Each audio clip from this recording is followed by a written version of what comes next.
esboço de um sermão é um documento, irmão. Então não pode estragar. O que eu consigo eu guardo. Irmãos, nós estamos hoje num culto especial, um culto diferente. E aí o tema da mensagem já está exposto para você acompanhar. Nós estamos nesse mês com temas livres. Então não tem um tema que a gente está falando todo mês, mas hoje eu queria... Obrigado, Tânia. Queria refletir junto com os irmãos a respeito de as evidências de um autêntico pastor. E eu quero tentar fazer isso e discorrer sobre isso, não na perspectiva apenas de um pastor, que nós vamos orar daqui a pouco pela posse dele aqui nessa igreja, para pastorear o rebanho junto comigo aqui neste lugar. Mas também para que a igreja, e principalmente eu acho, irmãos, essa palavra, claro, eu falo da cadeira de um pastor, eu falo, tudo que eu falar aqui nessa noite, eu falo passando e transpassando pela minha vida como um pastor. É muito importante, a gente viu a semana passada o pastorzinho trazendo a mensagem de Salmo 23, que é o Senhor, o nosso grande pastor, e ele explicou muito bem que hoje em dia é difícil no país que a gente está vivendo, a gente conseguir, às vezes, confiar num homem que se chama pastor. É difícil, irmãos, e eu vou mostrar para vocês alguns dados daqui um pouco que é difícil. Mas à luz do texto bíblico de Atos capítulo 20, você pode abrir a sua Bíblia lá já, eu quero construir junto com os irmãos essa linha de quais são as evidências que Paulo está falando para aqueles presbíteros da igreja em Éfeso. O que Paulo, quando chama aqueles homens, está querendo falar para eles, porque é a última vez que Paulo vai ver eles e Paulo quer dar uma mensagem para esses homens dizendo, olha, vocês não vão mais ver o meu rosto, eu não vou mais estar lá na igreja junto com vocês, mas eu quero que vocês gravem na mente, no coração, na conduta de vocês, alguns princípios básicos, elementares, mas fundamentais, que vão normatizar a vida de homens que são chamados ao episcopado, ou ao presbitério, ou ao pastoreio das igrejas locais. Então, com base nisso e à luz desse texto, eu quero ouvir a voz de Deus junto com a igreja para que a gente aprenda quais são as evidências de um autêntico pastor.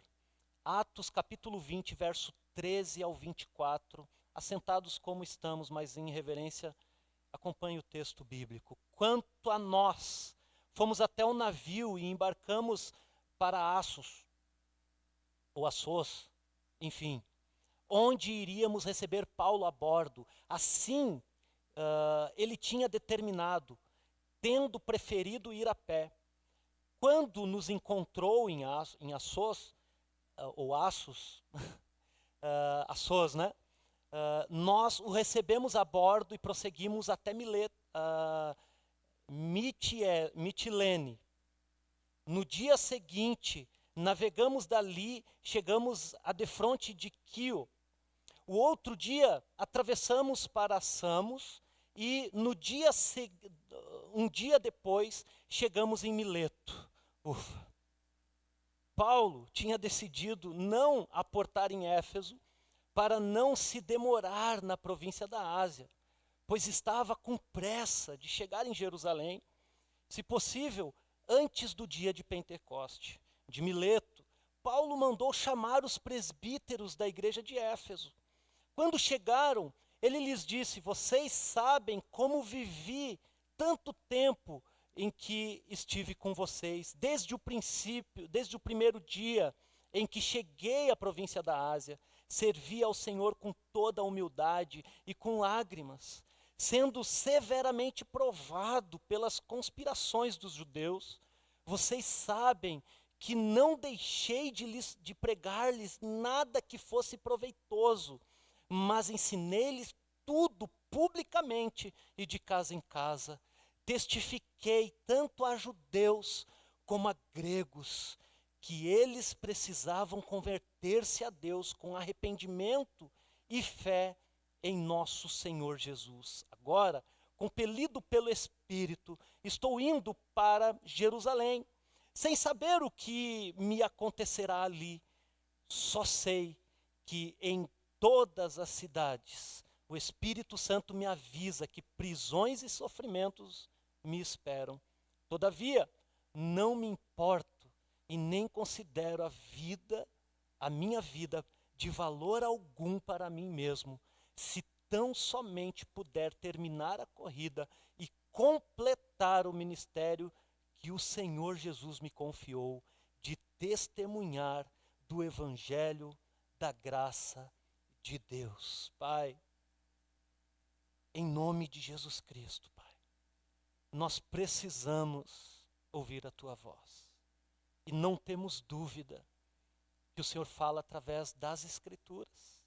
Nós queremos agora, Senhor, ter os nossos ouvidos espirituais abertos, para que entendamos, Pai, claramente o que o Senhor quer nos falar, nos instruir e nos conduzir nessa noite, Pai.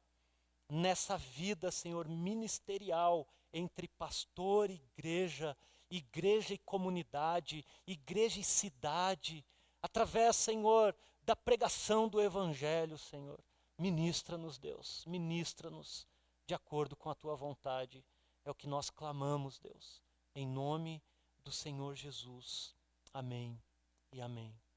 Irmãos, o texto lido, apesar das cidades ali complicadas para eu conseguir falar, é uma narrativa que Lucas está fazendo de parte da terceira viagem missionária do apóstolo Paulo. E a NVI até ela diz que, conhecida também esse trecho que nós lemos como a despedida de Paulo dos presbíteros em Éfeso. O que acontece, irmãos? O ministério do apóstolo Paulo era marcado por a sua vida ministerial em plantar igrejas, e ele foi o maior plantador de igreja do Novo Testamento. Ele plantou diversas igrejas, e em Éfeso, inclusive, tinha uma dessas igrejas, a qual agora ele ia passar por lá, e o texto nos falou que ele decidiu não parar ali em Éfeso, decidiu continuar um pouco mais à frente, e de lá mandou chamar os presbíteros. Então, é uma narrativa. Aí, no meio dessa narrativa, Lucas, então, dá licença, vamos dizer assim, ao Paulo, e ele começa a escrever o que ele está conversando e falando com aqueles presbíteros que vieram da igreja de Éfeso.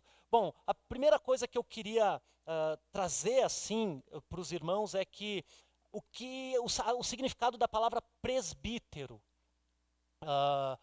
Tem a diferença entre presbítero e bispo, mas basicamente é uma diferença de função. Presbítero significa o cargo que a pessoa ocupa na igreja, e bispo é a função que ele desenvolve. Então, a linha é o seguinte: Paulo está chamando as pessoas que estavam liderando a igreja, possivelmente entre aqueles homens, tinham alguns que já eram pastores dentro daquela igreja, que eles tinham o cargo de autoridade espiritual na igreja, mas exerciam também a função episcopal ou de um bispo no pastoreio, que a palavra bispo denota mais a questão de supervisão espiritual do rebanho. Então Paulo, o que ele faz? Ele está passando por ali e chama a liderança da igreja. Uma nota importante, irmãos. Aqui é, inclusive, uma questão doutrinária, quando a gente diz que segue a doutrina dos apóstolos sobre o que é um pastor. A palavra aí, presbítero, ela só existe na língua grega na conotação masculina.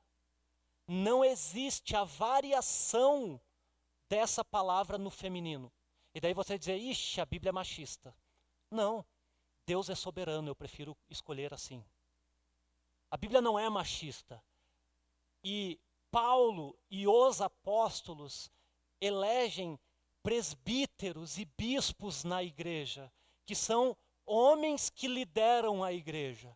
Ah, pastor, mas isso significa que a mulher não faz nada na igreja? Não. As mulheres têm dons espirituais também, as mulheres também podem servir na igreja. A questão é que, biblicamente, através da doutrina dos apóstolos, nós entendemos que as mulheres não podem exercer uma função de autoridade sobre a vida de homens. E isso não é porque nós somos machistas, é porque nós somos bíblicos. A palavra machista, se você for estudar a etimologia dessa palavra, ela nasce na década de 50.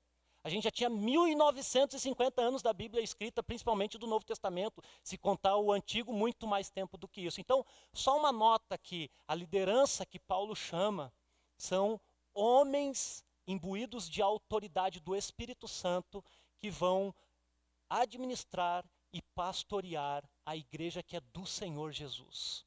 Ok, irmãos? Então, é mais ou menos isso que está em questão aqui. E a minha intenção hoje é extrair dessas linhas, então, a autenticidade do ministério pastoral.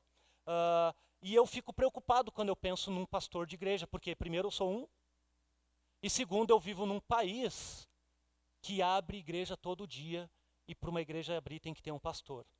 Eu quero ler algumas notícias que eu extraí de alguns sites da internet. Sexta-feira, quando eu terminei esse sermão, eu extraí essas informações.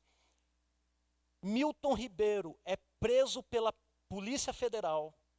Essa é a manchete, né? Entenda o escândalo no MEC envolvendo o ex-ministro e pastores.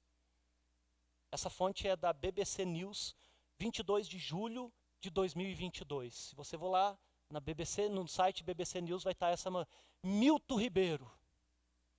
Eu até então pouco sabia, depois eu fui atrás da informação. Esse cidadão é um pastor presbiteriano que assumiu o ministério da educação do país.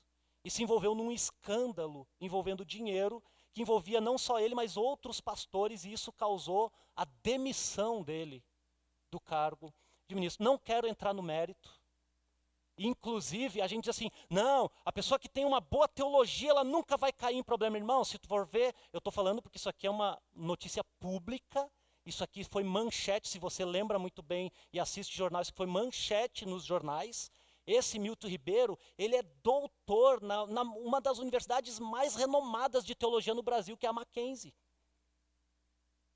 É um cara estudiosíssimo das escrituras, envolvido num escândalo político de desvio de dinheiro. E leva o nome, porque os sites botam lá, pastor. E não só ele, tem mais uns 4 ou 5 pastores, que eles se denominam pastores de igreja, que estão envolvidos nessa investigação.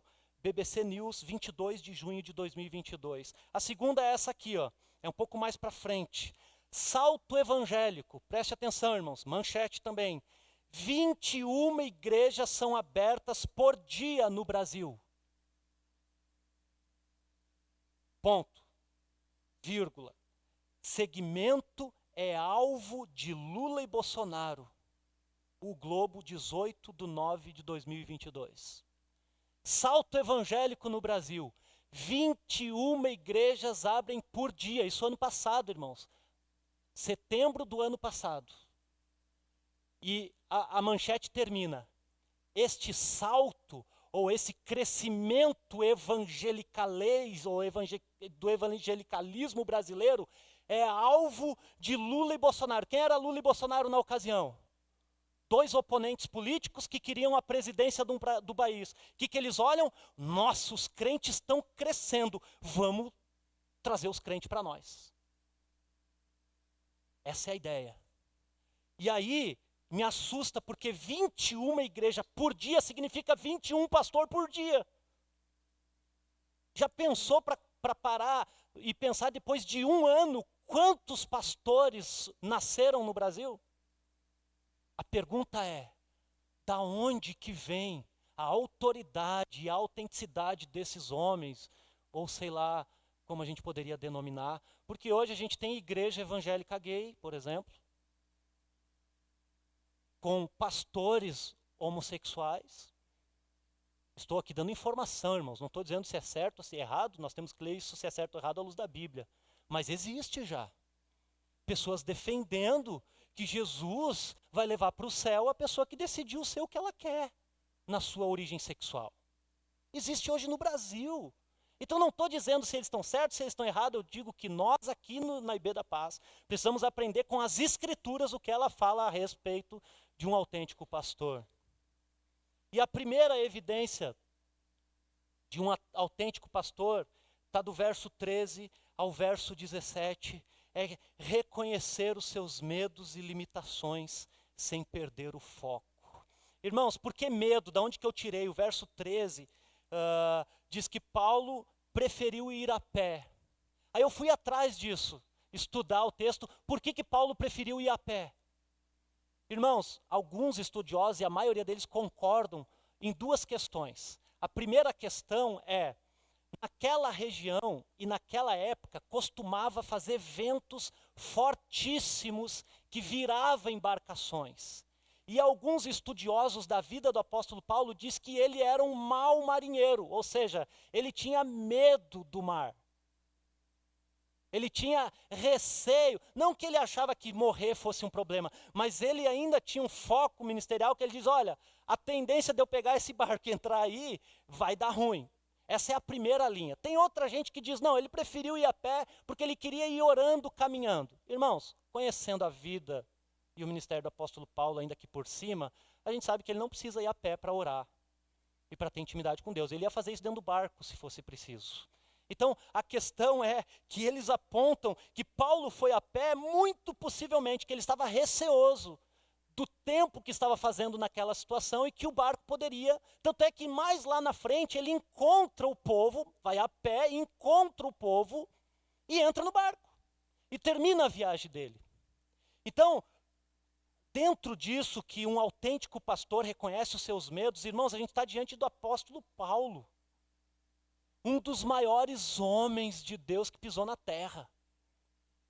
Foi o único que, no Novo Testamento, além de João Batista, que depois desce, porque ele é levado ao céu também para ter a revelação do Apocalipse, Paulo foi, depois de João, esse cara que foi no céu e viu coisas indizíveis lá no céu e disse, olha, eu nem posso falar, ou seja, um homem espiritual, um homem que confiava em Deus, mas que estava com medo de entrar num barco.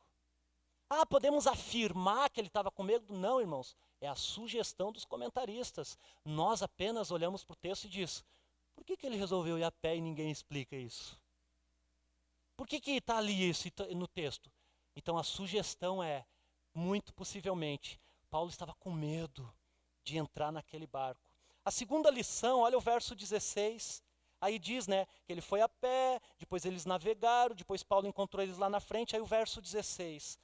Paulo tinha decidido não aportar em Éfeso, para não se demorar na província da Ásia, pois estava com pressa de chegar até Jerusalém, se possível, antes do Pentecoste. Irmãos, a outra questão é, que eu coloquei ali, reconhecer os nossos medos e as nossas limitações. Se você acompanhar toda a jornada que Paulo está fazendo na terceira viagem dele, é uma jornada extremamente cansativa. Ou seja, ele vinha de várias milhas navegadas, várias milhas caminhadas, e ele estava indo para o final da sua viagem missionária. Então ele estava exausto, ele estava cansado, e mais, ele sabia que se ele chegasse em Éfeso, a igreja amava o apóstolo Paulo, ele ia demorar muito tempo ali naquele lugar. Então, os comentaristas vão nos dizer que Paulo não para em Éfeso, ele para um pouco para frente e manda chamar as pessoas de Éfeso aqui. Por quê? Porque ele estava, primeiro, exausto das viagens que ele estava fazendo, extremamente cansado no seu físico. Ah, não, pastor, mas eu vou no poder de Deus. Irmãos, a gente vai no poder de Deus, mas a gente tem que reconhecer que nós somos homens, que cansamos, precisamos dormir, precisamos comer, precisamos descansar. Eu já preguei isso aqui na igreja, descansar glorifica a Deus. O princípio do 7º dia de descanso é isso. Deus também é glorificado quando você descansa. Então, tem muita gente que olha para o pastor, para o homem de Deus e diz, não, o pastor não pode ter medo. Está com medo do quê, pastor? O pastor não pode ter cansaço, o pastor não pode ter limitações físicas, não pode reconhecer isso e dizer, não, deixa vocês ir de barco, deixa eu ir a pé aqui. Ou não pode dizer, não, vamos mais lá para frente, porque eu estou muito cansado, está exaustiva as minhas viagens, e eu quero só falar com a liderança da igreja. Aqui é outra questão, irmãos. Nós sabemos que pelo princípio apostólico, nós batistas fazemos assembleias deliberativas. O que é assembleia deliberativa? É o que vai orientar a igreja financeiramente, administrativamente. Mas Paulo quer dar uma instrução pastoral para a igreja. Ele chama a igreja inteira? Não, ele chama os líderes da igreja. Porque tem coisa, irmãos, que não é todo mundo que tem capacidade emocional e espiritual para decidir. Ah, pastor, mas não é à luz do texto. E não é eu que quero tirar isso aqui. São as pessoas que estudam. Eu não estudo profundamente o texto. Eu vou atrás do que eles escreveram. E eles dizem que Paulo estava exausto e ele não queria perder tempo com assuntos tão profundos com as pessoas que não iam entender. Reconhecer as limitações também significa entender com quem eu tenho que me relacionar a nível de orientação espiritual para a igreja. Não é todo mundo que tem discernimento espiritual para lidar com a igreja. E o pastor tem que reconhecer isso. Isso é uma limitação que ele tem. Ou às vezes o próprio pastor precisa de outras pessoas. Mas à luz desse texto, irmãos, eu consigo ver que Paulo não só reconhece o seu medo diante dos marujos todos ali, mas ele também reconhece as suas dificuldades ou as suas limitações. Por quê? Porque ele tinha um foco. Qual que era o foco do apóstolo Paulo? Diz o final do verso 16, olha aí na sua Bíblia. O que ele estava na cabeça? Ele queria chegar na província da Ásia antes, ou lá em Jerusalém, se possível antes do Pentecoste. Ou seja, o foco do apóstolo Paulo era chegar em Jerusalém antes do Pentecoste. Isso, irmãos, aí eu extraio disso de um pastor chamado Josué Campanhã. Josué Campanhã é um dos líderes da denominação batista mais eminente no Brasil e fora dele. E ele diz assim que foco é você tirar do seu caminho o que atrapalha para você cumprir um objetivo. Isso é foco. Então o que Paulo está fazendo? Através do seu reconhecimento, ele está tirando o que pode ser que atrapalhe o propósito dele para chegar onde ele queria chegar. Qual que era o objetivo do Paulo? Chegar em Jerusalém. Ele tem medo, ele tem dificuldades, mas ele não perde o foco. O que eu consigo ver e extrair dentro disso, que um pastor, o autêntico pastor da igreja, é chamado ao pastoreio, o pastoreio sempre será um grande desafio. Deus chama homens comuns, de carne e osso. Deus não chama super-heróis, irmãos. Isso aqui é o que eu sempre tento mostrar para a igreja, irmãos. Eu não sou em nada diferente dos irmãos. Eu sou exatamente igual, com as mesmas limitações. A unção que está sobre a minha vida está sobre a sua vida também. A única diferença é que eu tenho uma vocação diferente da sua. Mas a unção do Espírito Santo, a mesma porção do Espírito que eu tenho, você tem. E inclusive é a mesma se você aceitou Jesus hoje. O Espírito Santo está na sua vida como está na minha. A questão é que muitos homens de Deus que aparecem em eminência, parecem super-heróis.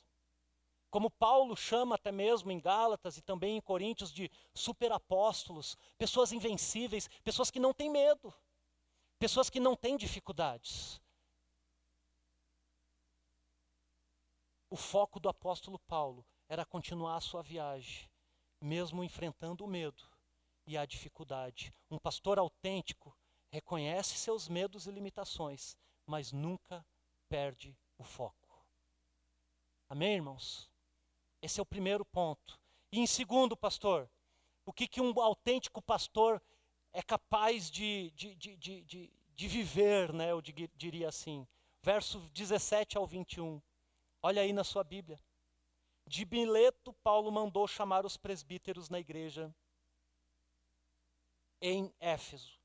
Quando chegaram, ele lhes disse: vocês sabem, presta atenção nisso aqui, irmãos. Paulo não chega para a liderança da igreja dizendo assim, ó, eu vou começar a ensinar alguma coisa para vocês. Não, eu vou falar o que vocês já sabem. Eu vou chover no molhado.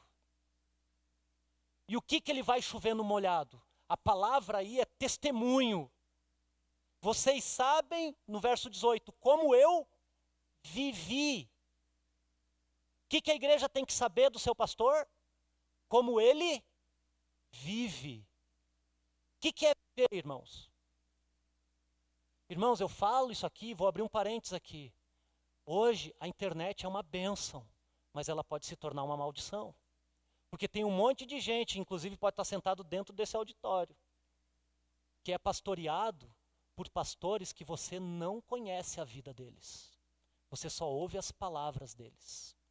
Paulo estabelece um princípio. Vocês sabem como eu vivi entre vocês. Pastor que vive entre a igreja, ele não sai na hora da pregação. Não, estou brincando. Opa, escapou sem querer aqui, desculpa. Irmãos, vocês sabem como eu vivi entre vocês. Isso aqui é importantíssimo demais, irmãos. Porque na era dos vídeos, dos reels, dos não sei o quê, todo mundo ouve um monte de gente falando em nome de Deus e todo mundo se apresenta como um pastor. E o grande problema, irmãos, é que tem verdadeiros lobos disfarçados, não apenas dentro da igreja, mas na internet, querendo desviar o foco da igreja. A gente estava no discipulado sexta-feira e eu e o pastorzinho, a gente já tinha tido acesso a um vídeo, possivelmente você já viu isso, do profeta fazendo uma live. E daqui a pouco ele começa, ui. Aí ele, ô Gabriel, o anjo Gabriel tinha chegado. E aí sabe o que ele faz, irmãos? Ele diz assim, ô vagabundo, o que está fazendo aqui, cara? O profeta falando com o Gabriel, o anjo. Chama o anjo de vagabundo. Ô vagabundo, o que está fazendo aqui? Quer atrapalhar a minha live com os meus telespectadores? Vai cuidar de quem está no hospital. Anjo vagabundo é assim, ó, fica importunando a gente. Esse cara, irmãos, tem milhares de pessoas que acompanham as lives dele todos os dias.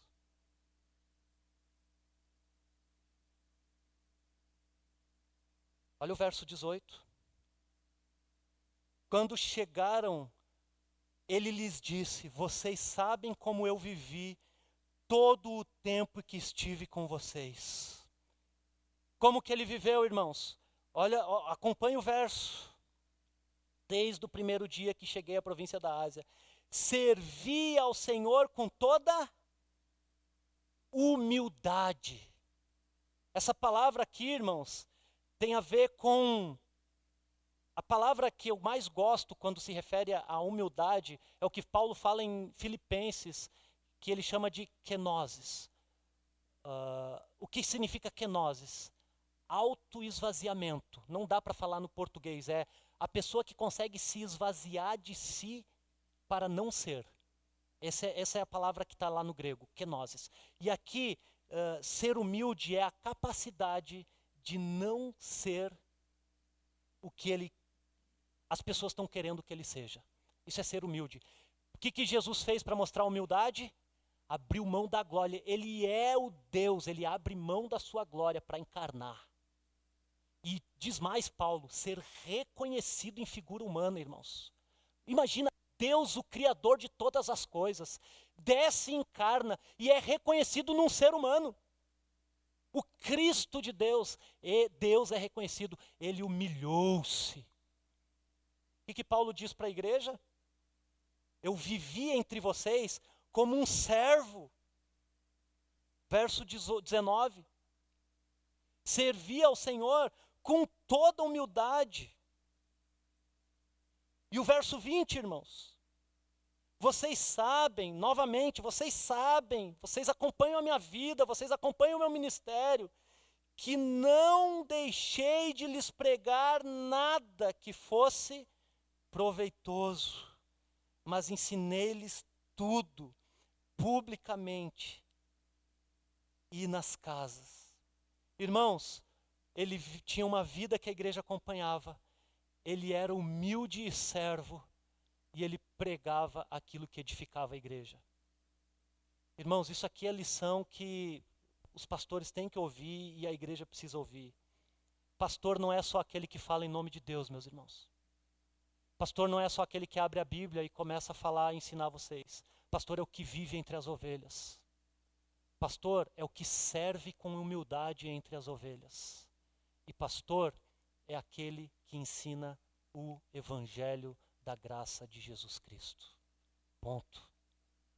Irmãos, é Paulo que está falando, eu não estou dizendo que Paulo aqui é mais, não, ele está sendo inspirado pelo Espírito Santo para escrever para a igreja entender quem são os líderes, quem são os pastores.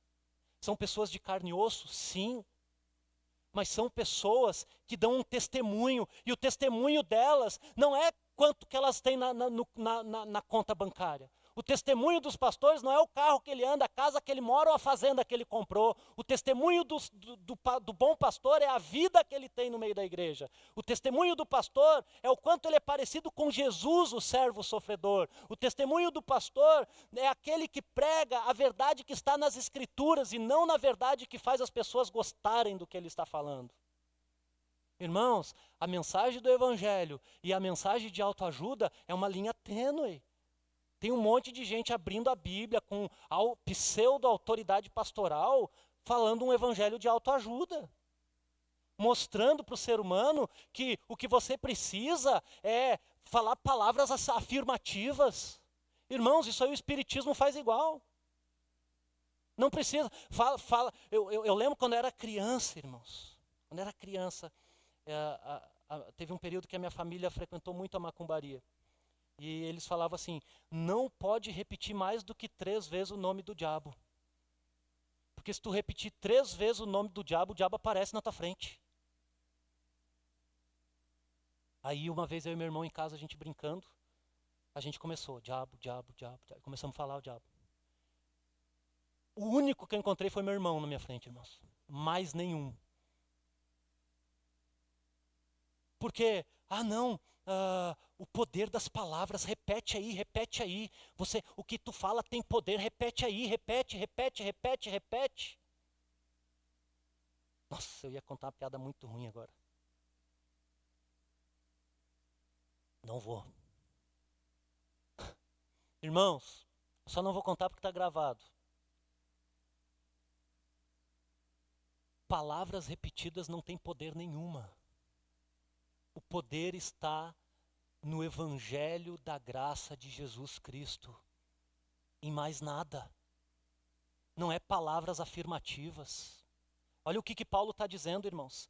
Ele está querendo que a igreja olhe o testemunho dele. E esse testemunho que eles estavam vendo, ele estava falando que para inspirar novos pastores, mas eu digo aqui para inspirar o povo de Deus. O testemunho de Paulo, irmãos, aos olhos humanos não inspira ninguém. Não é convidativo, ninguém vai querer o evangelho assim. Pô, a gente vai ver o último ponto, que é suportar o sofrimento, o que Paulo passava, mas o testemunho dele era para inspirar as pessoas pelo evangelho de Jesus. Irmãos, estilo de vida, serviço e pregação do evangelho é Cristo. Esse é um autêntico pastor. Aquele que anda no meio das ovelhas, que tem um testemunho, mas que tem uma palavra, e essa palavra vem do Evangelho de Jesus Cristo.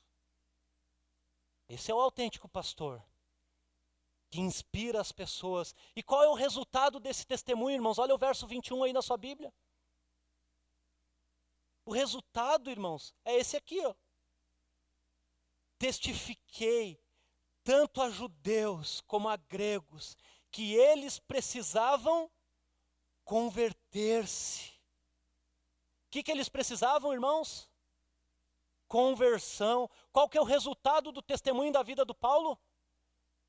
Conversão, arrependimento.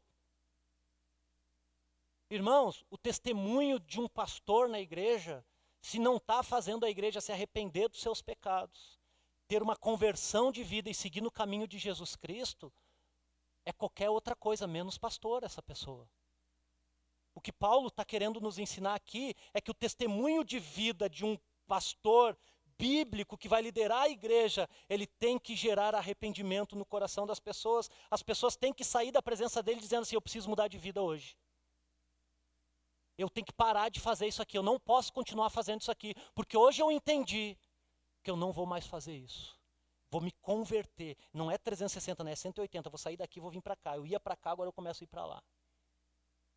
O resultado é conversão, ainda que isso não lhe rendesse o bem-estar. Olha o verso 19, irmãos, aí da sua Bíblia. Todo mundo diz, não, ser pastor é bom, o cara vai ser pastor, vai ter uma vida boa, vai andar de terno bonito, vai andar de carrão, né? O cara quer ser pastor para ter uma vida boa. O que Paulo diz no verso 19? Com lágrimas, sendo severamente provado pelas conspirações dos judeus.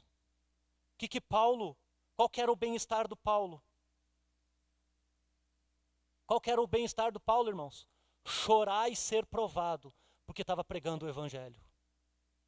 Então o testemunho deles, irmãos, do verdadeiro e autêntico pastor, é aquele que leva as pessoas à conversão e ao arrependimento.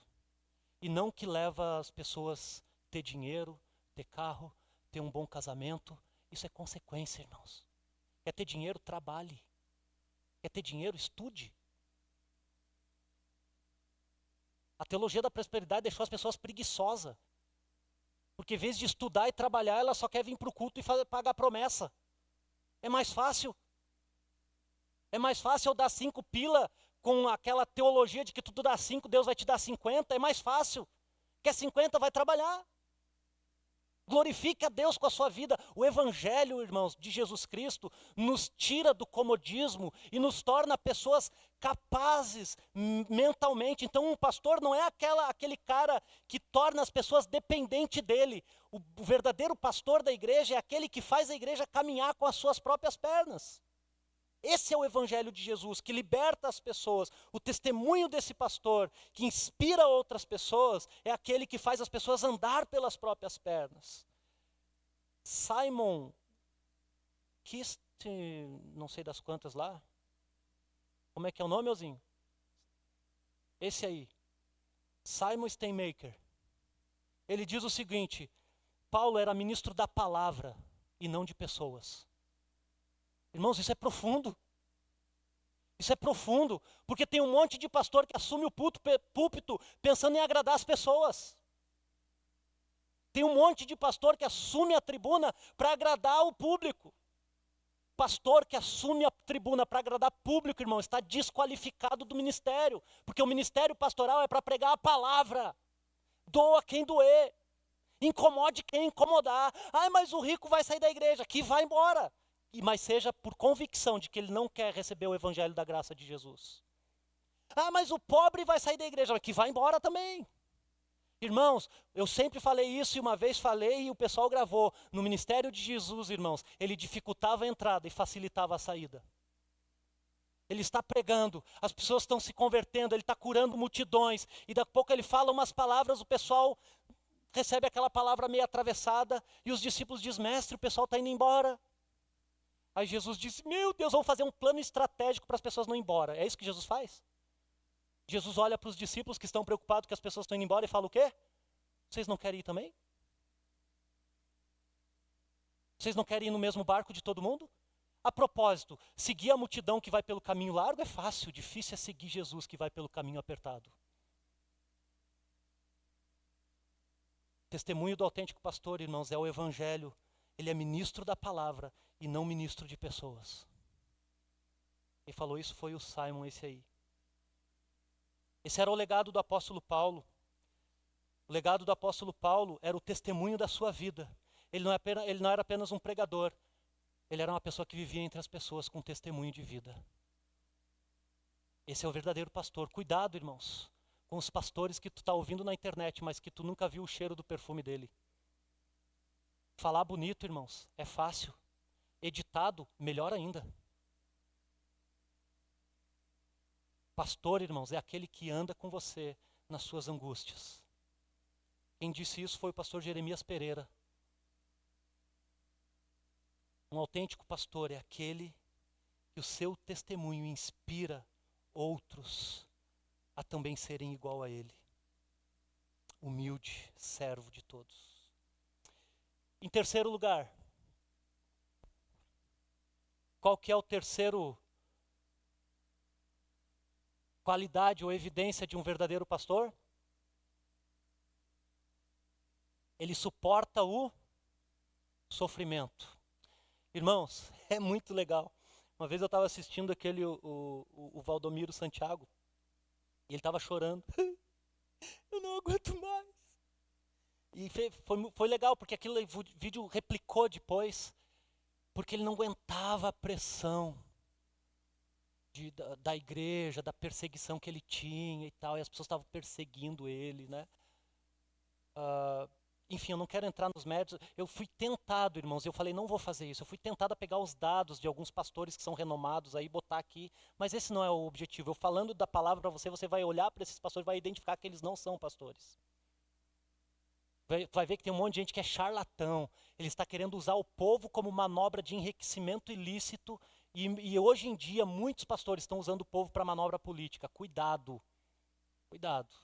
Pastor que te faz ter uma ideologia política, ele não te ensinou o evangelho. Um autêntico pastor, ele suporta o sofrimento. A pergunta é, irmãos, verso 22, olha aí o verso 22. Agora, compelido pelo Espírito, estou indo para Jerusalém, sem saber do que vai me acontecer ali. Tu acha que Paulo sabia ou não o que ia acontecer? O que tu acha? Lê o verso 3, o 23. Bota para mim aqui, Henrique, por favor, o verso 23. Paulo diz no 22 que não sabia o que ia acontecer. E no 23 ele diz, o Espírito já me falou o que ia acontecer. O que está esperando Paulo ali na frente? Vamos ler junto? Só sei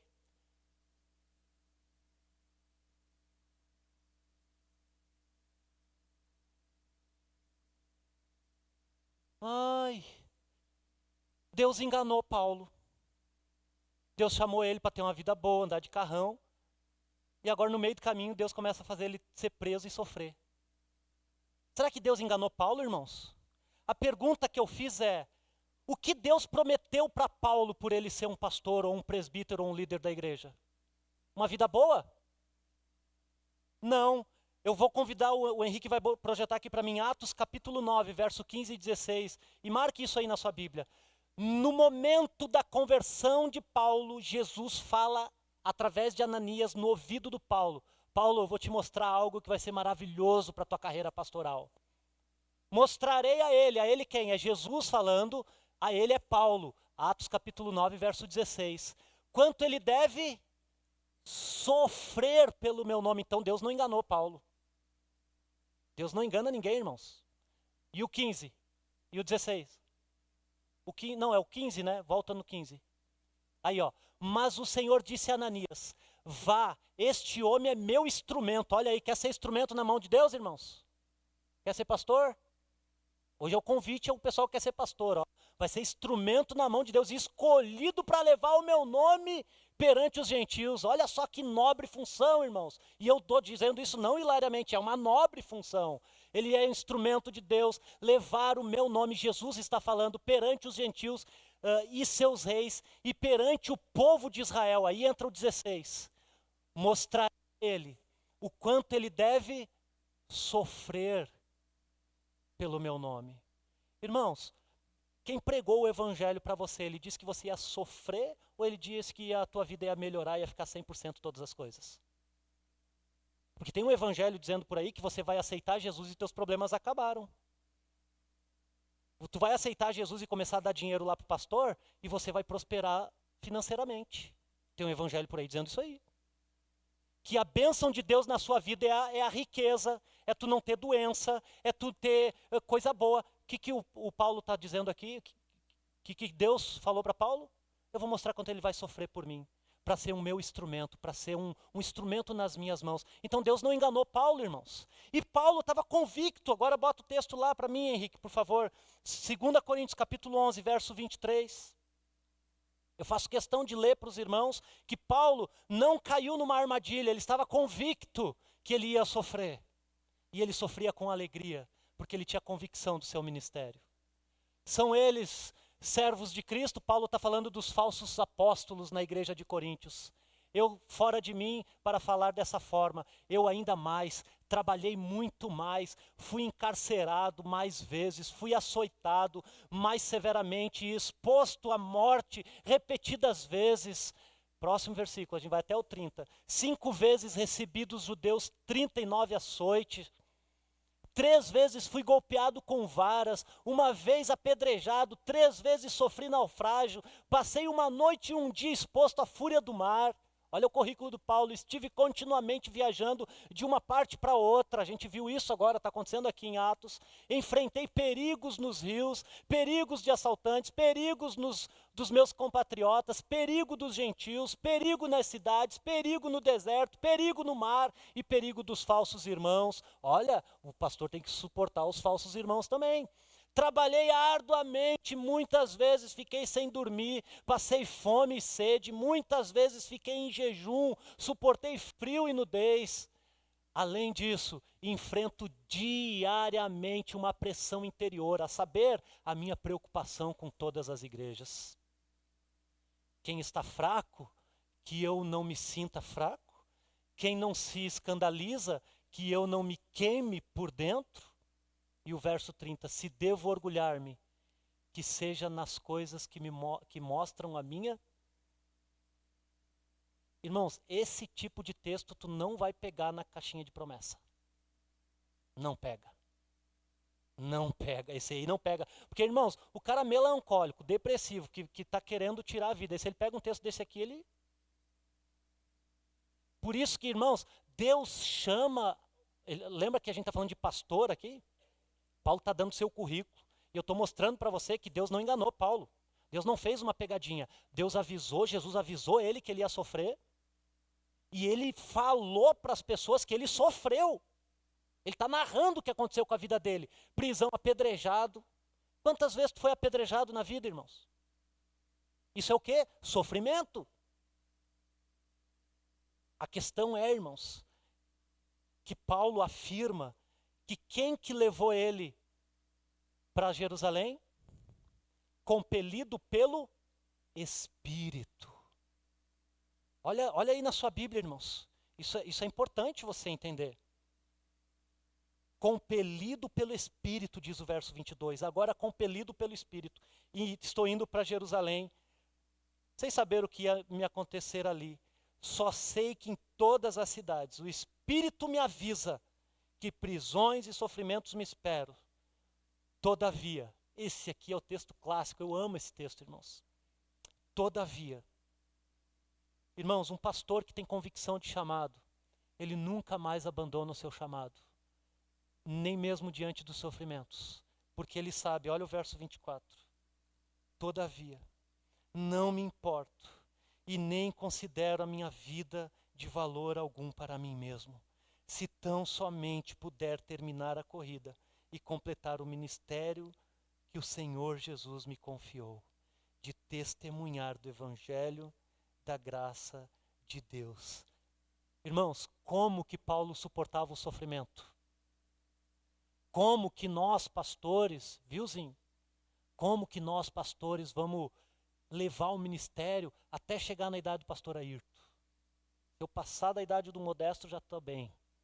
Chegar no pastor Ayrton, estou na glória. Quem que nos garante isso, irmãos? Irmãos, a igreja é uma bênção nas nossas vidas. O nosso ministério existe por causa da igreja. E não acha que é por causa de você que dá o dízimo. Não, se você não der o dízimo, os pastores vão continuar existindo. Pastores existem por causa da igreja, nós somos gratos pela vida da igreja. Mas Paulo está dizendo que inclusive tem irmãos que são falsos, que causavam sofrimento para ele. Mas eu pergunto, ele suportou o sofrimento ou ele desistiu do ministério? Ele suportou o sofrimento. Sabe por quê, irmãos? O segredo está que Paulo entendeu o Evangelho. Paulo leu, e aqui eu estou fazendo uma metáfora, Paulo leu Mateus 16, 24, que o Henrique vai projetar ali para nós.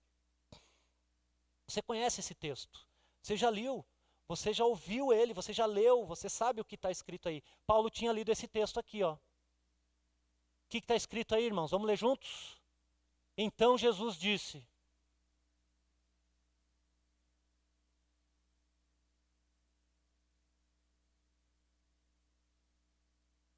se alguém quiser seguir a Jesus, ele não está dizendo se alguém quiser ser pastor, mas Paulo entendia que antes de ser pastor ele era um discípulo de Jesus. Ele seguia ao Senhor Jesus. E qual que é a promessa de quem vai seguir Jesus? Tome a sua... O que é cruz, irmãos? Ai, cruz é bonito, né, pastor? Eu fiz uma tatuagem da cruz, eu estou na moda. Irmãos, cruz é um instrumento de tortura e morte. O que Jesus está dizendo assim, ó, você quer seguir a mim? Está disposto a morrer? Está disposto de negar o seu eu para seguir a mim? Paulo tinha lido isso aqui. Por isso que ele suportava o sofrimento. Paulo se identificava, Paulo era um seguidor de Jesus, irmãos. Por isso que ele suporta o sofrimento. Hoje em dia, é o evangelho Nutelinha, né? Qualquer coisinha faz o cara ficar brabo com Deus. Ai, peguei uma gripe, tchim, ai, pastor, ora por mim, porque eu estou ruim, não vou na igreja. É o evangelho Nutelinha, irmãos. Irmãos, vocês têm que ler livros tipo Heróis da Fé. Ler livros tipo o Evangelho de Jesus. Ler livros tipo a primeira carta aos Coríntios. Ler Atos. Para ver, irmãos, o que é cristianismo. É suportar o sofrimento. Irmãos, ninguém prometeu para Paulo que ia ser mil maravilha, mas ele diz, eu vou terminar a carreira. Eu sou um seguidor de Cristo. Eu suporto o sofrimento por amor a Cristo. Olha o que diz a parte B do versículo. Terminar a corrida, ele usa um termo, irmãos, que é de um esportista. Tem graça tu ir participar de um esporte e parar na metade? Não, irmãos.